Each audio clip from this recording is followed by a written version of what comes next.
میں آج یہ بھی بات بتانا چاہتا ہوں کہ انشاءاللہ تعالی حیدرآباد میں سیکریٹریٹ کی جو مساجد کو شہید کیا گیا تھا، انشاءاللہ تعالی دوبارہ اسی مقام پر وہ مسجدیں تعمیر ہوں گی انشاءاللہ تعالی۔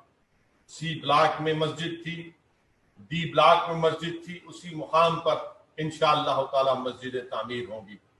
آل India Muslim Personal Law Board کے تمام شہر حیدرآباد اور تلنگانہ کے اراکین نے اجلاس کر کے اس بات کو دہرایا، قوم اور ملت کے ذمہ داروں نے اس بات کو دہرایا کہ اسی مقام پر وہ دونوں مساجد کو تعمیر ہونا ہے۔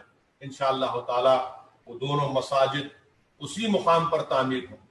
ہم حکومت سے مطالبہ کرتے آئے ہیں اور ہم کو پورا یقین ہے کہ ہم اپنے اس مطالبے کو منوانے میں کامیاب اور کامران ہوں گے انشاءاللہ تعالی۔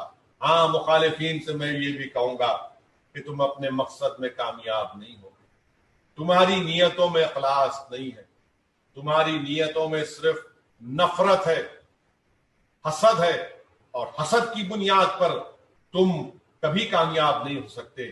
ہماری نیتوں میں اخلاص ہے اور رہے گا انشاءاللہ تعالی۔